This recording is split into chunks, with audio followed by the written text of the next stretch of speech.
Once upon a time, there was a young man who worked at a factory.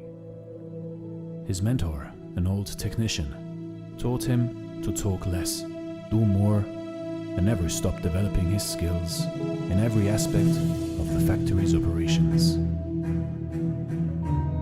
10 years later, the old man retired and the young man became a technician himself.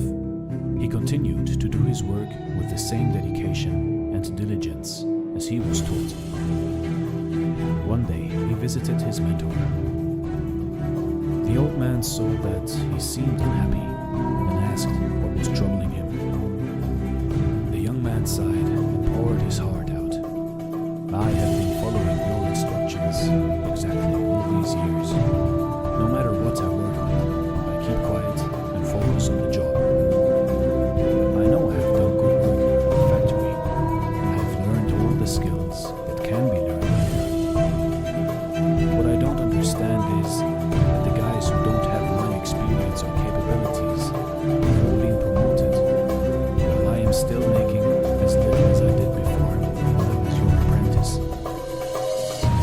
The old man asked, "Are you positive that you have become indispensable to the factory?"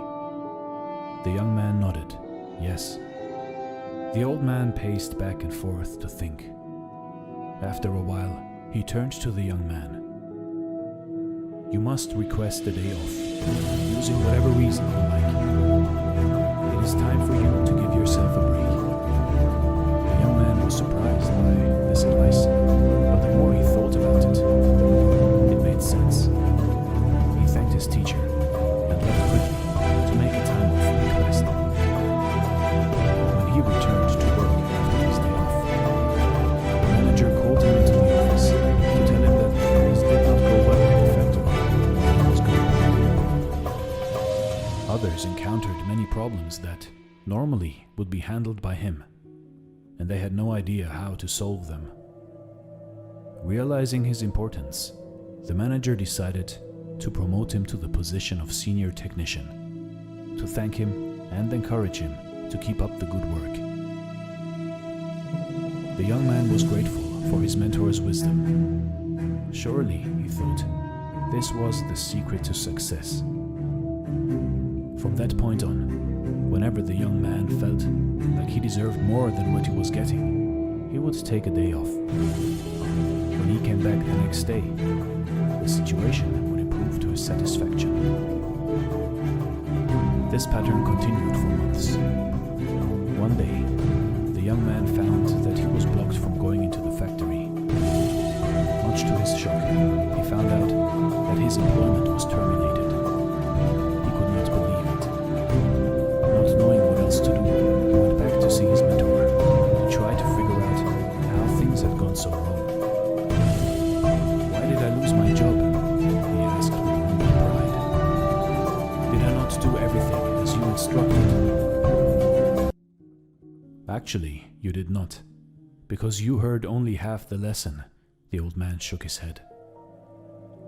"You understood right away that no one pays any attention to a light bulb that is always on. It is only when it goes off that people suddenly take notice and realize they've been taking it for granted. You were so eager to apply this understanding that you left before hearing the second half." Second half? It began to dawn on the young man that perhaps he made a big mistake. What was the second half? The mentor spoke slowly to make his point. The second half, more important than the first, is the realization that if a light bulb goes off frequently, that sooner or later it will be replaced with one that is more reliable. Who wants a light bulb that no one can count on to provide illumination? You see in life, in your life, do you have friends and family members that you take for granted and they're always there for you? What happens if one day they are no longer there? Do not wait for such a day to suddenly realize how important they are. Give thanks today for the good fortune of having them in your life. Also, don't let yourself being taken for granted. but at the same time, do your work and don't stop everything you do just because it doesn't go the way you want it to go. Find the balance in life.